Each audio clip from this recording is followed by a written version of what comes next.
Olá, minha amiga, meu amigo, meus votos de muita paz. Este é o estudo do Evangelho da Federação Espírita do Estado do Espírito Santo.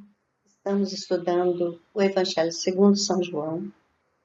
Queremos manter contato diretamente com o texto bíblico e nosso objetivo é compreendê-lo pela análise dos versículos à luz do Espiritismo. Hoje, prosseguindo no estudo do capítulo 11, analisaremos os versículos de 17 a 27.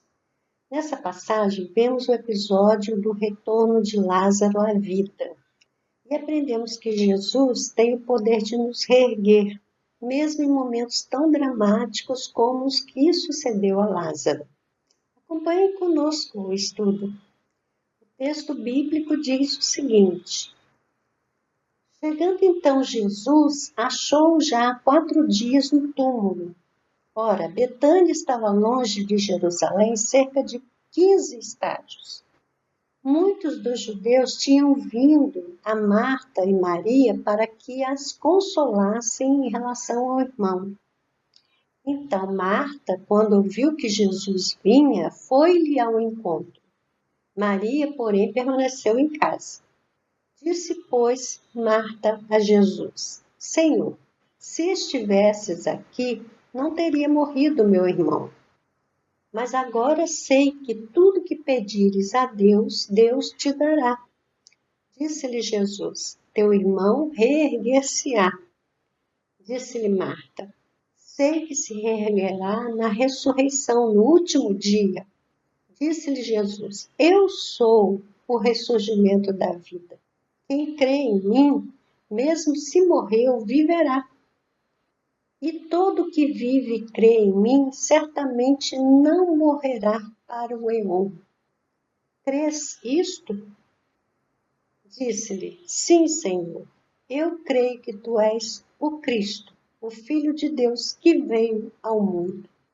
Então, esta passagem nos conta a chegada de Jesus a Betânia, depois que ele havia recebido o aviso da doença de Lázaro, que ele ficou mais 2 dias ainda no local onde estava, e depois é que se dirigiu a Betânia, como vimos no nosso estudo passado. O trecho envolve a participação de Marta, Maria, os discípulos de Jesus que estavam ali e muitos judeus que tinham ido visitar as 2 irmãs para consolá-las. E acontece logo depois da festa da dedicação, nos arredores de Betânia, que era onde morava a família. Então, a ressurreição de Lázaro é ainda hoje considerada um fato miraculoso, assim, no sentido de um fato que derroga a lei da natureza. Mesmo já havendo explicações mais racionais por parte de pensadores acadêmicos, os estudiosos da área médica, da psicologia, da parapsicologia, têm estudado ocorrências semelhantes à que se deu com Lázaro e chamam a essa ocorrência experiência de quase morte.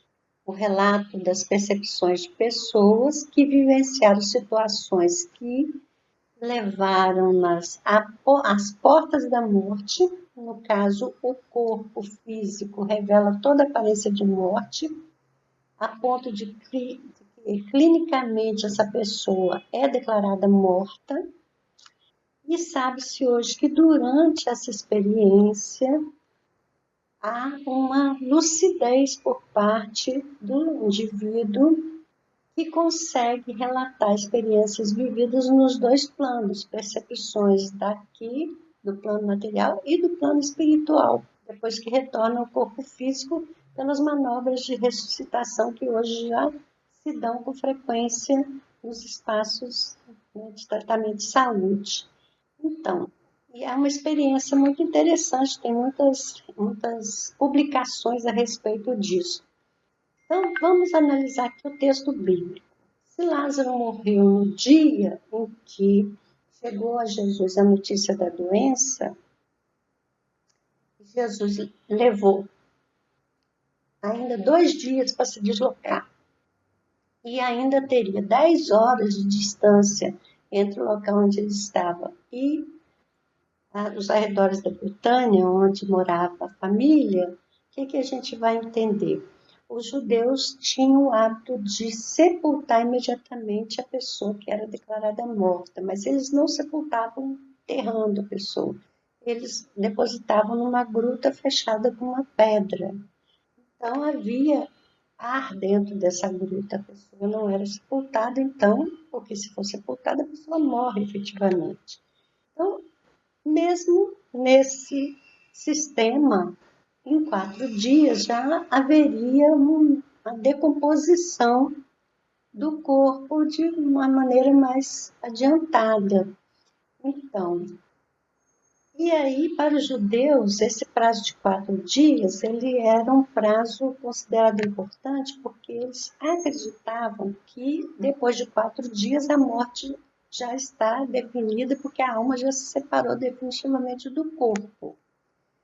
E outra coisa que a gente tem que analisar, quando o texto nos fala de 15 estádios de Jerusalém a Betânia, 15 estádios seria mais ou menos 3 quilômetros. Essa citação é para justificar a proximidade de Jerusalém e o local onde a família de Lázaro morava, justificar a presença de muitos judeus que foram lá visitar as duas irmãs. E esse contexto era importante para o que havia Jesus pensado no processo de muitos assistirem àquele fenômeno e isso ser divulgado, que seria importante na sua divulgação da Boa Nova. Então, Marta foi ao encontro de Jesus. Esse é caráter dinâmico e ativo de iniciativa de Marta. A narrativa mostra isso. Maria não, ficou em casa, revelando aquele caráter da sua tranquilidade, da sua modalidade de reação mais serena do que de Marta. Então, esse dado mostra essa coerência entre os relatos bíblicos. É importante observar isso. Então, Jesus diz a Marta: Eu sou a ressurreição e a vida. Todo o poder de restaurar, transmitir e manter a vida reside em mim. Então, nós vamos ver outras passagens em que isso é dito. Em João, no capítulo 1, versículo 4, João diz: Nele estava a vida, e a vida era a luz dos homens. Também em João, capítulo 5, versículo 21, está dito: Pois assim como o Pai ressuscita os mortos e os vivifica, assim também o Filho vivifica aqueles que quer. Então, aí são convergências bíblicas que falam dessa potencialidade de Jesus. Aí nós vamos analisar agora essa fala de Jesus. Quem crê em mim, ainda que esteja morto, viverá. Qual o sentido disso? Não é a morte biológica que Jesus está mencionando, é a morte daquele que se deixa enredar por uma vida de pecados. Então, quando ele diz que a morte do crente será tragada em vida e sua vida nunca se afundará em morte, ele está falando metaforicamente.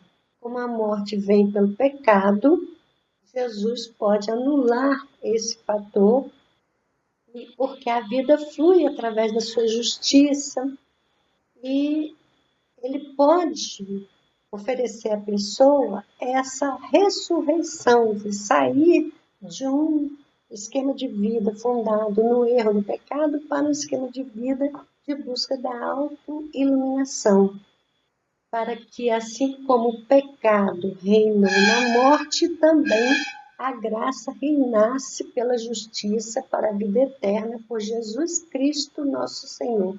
Isso está dito na Epístola de Paulo aos Romanos, no capítulo 5, versículo 21.